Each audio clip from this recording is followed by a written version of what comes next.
Hi everybody, welcome to another episode of Alumio Talks. My name is Robert Odijk, Head of Sales here at Alumio, and I'm joined today by a very special guest, Raoul Straathoff from Katana PIM. Raoul, welcome. Thank you. Thank you. Can you tell me, before we go into the whole subject of today, which is PIM system, can you quickly describe your role within Katana PIM and a bit more background about who you are? Yeah, sure. Well, my name is Raoul Straathoff. I work now for Katana PIM for over 8.5 years. I have a background in e-commerce in the broader sense of the word, but now landed on the role as product manager for the Katana team, which basically means that I help develop the platform towards the future. That's what we're here to talk about today. Amazing. So let's start from the beginning. For those of us that are listening and are viewing us and they have no idea what is a PIM system, Yeah. Can you please describe in your own words, what is a PIM system and what does it do for businesses? Good question. What is a PIM system? A PIM system basically is a database where you store all your products in.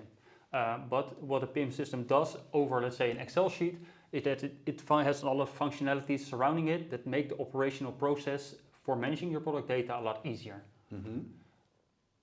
All right. Interesting. Very, very, very good and to the point. Thank you very much. And if you look at the type of businesses that normally would opt for a PIM system, what type of business do you normally see that are in the market and looking for a PIM system? Yeah, so what we usually see is brands, wholesalers and retailers, so companies that are selling products and usually also selling products online. But in the moment you also see PIM systems coming across in hotel rooms and stuff like that, because if you sell something, you probably have data for that product that you sell, and that's something that you want to store and that you want to manage in your product. But mainly what we see is people who are actually selling physical products. All right, interesting. And so I have a background myself selling ERP software, and if we go back 10-15 years in time with the rise of the cloud computing, we saw a major shift from on-premise ERPs into the cloud. And the story that was told at the time, it's changing a little bit now, but was you should get everything within your ERP, your products, your financials, your CX, HRM, everything should be hosted and done within the same system. Yeah. Imagine I'm now a business that already has an ERP in place. Why should I have a need for a PIM system? Yeah, I think that's also what we see in the market. I think that change started about 8 years ago, where you saw more of a best of breed landscape versus an all-in-one solution, where there was supposed to be, you have an ERP system and that has everything in it. And now what you see is also more the composable commerce. It's also the link, of course, with where Alumio comes in. But all those different tools are now separated in separate best-of-breed SaaS solutions, where the company can basically look for a tool that fits his needs the best. So it could very well be that you need a smaller ERP solution and you need a heavier PIM, or you need a bigger web shop, depending on what your business needs.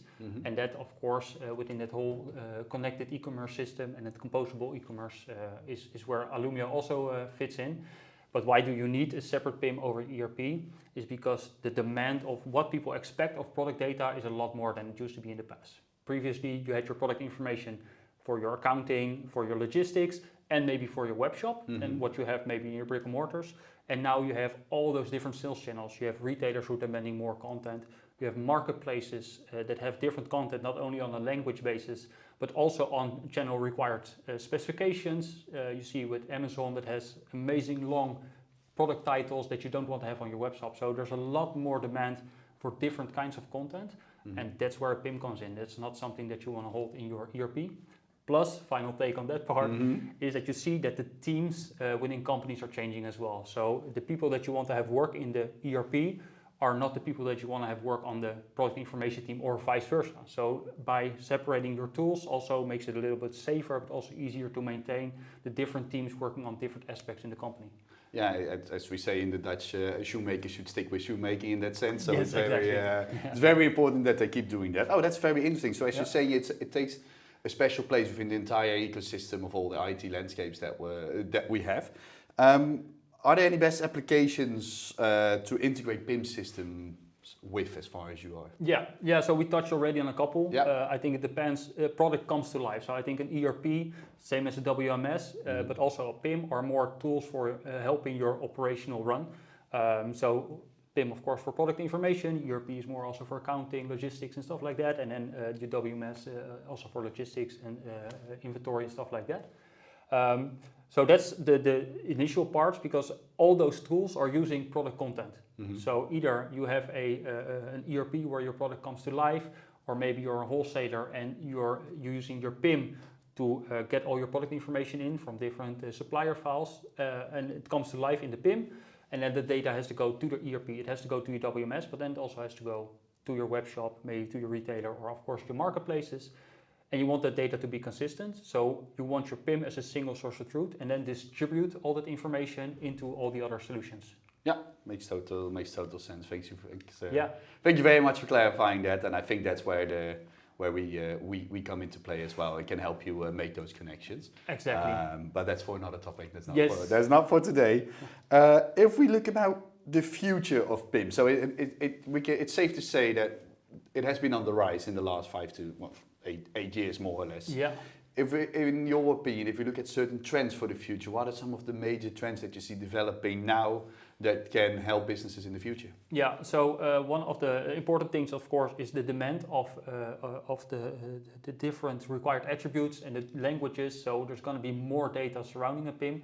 So I think PIM systems will evolve to manage it a little bit easier. Also having workflows in place that help the company to tell, hey, this product is now in this stage of enrichment, so that means that colleague A has to do this. When he's done, then it goes to colleague B. So like the workflow management is become more and more important.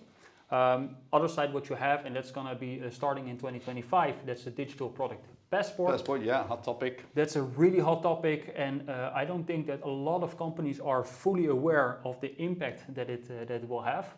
I think a PIM solution, also together maybe with other tools, but mostly a PIM solution will be the easiest way to ensure companies to catch all that data in one place and then distribute it from there to wherever that's going to be, because there's still a lot of unknowns on it. But a PIM will play a vital role in maintaining all that important digital product passport information. That's quite a mouthful. It is a mouthful, yeah. But that's going to be important. And of course, the biggest topic that everybody's busy with is, of course, the AI, the artificial intelligence, with all kinds of different stuff that you can do with it. It's going to be a major trend already from last year on, but into the next years, going to be a major one that we have to look out for. Yeah, thank you. I think you're nailing it on the head there with the biggest trends, and I also like to thank you very much today for all your contributions, and we're going to see you again in the next chapter, the next podcast with us, and we're going to continue regarding those topics. So the future of PIM and AI and the digital product passport. So if you want to learn more about the opportunities and the chances that it can create for your business, please join us in our next episode of Alumio Talks.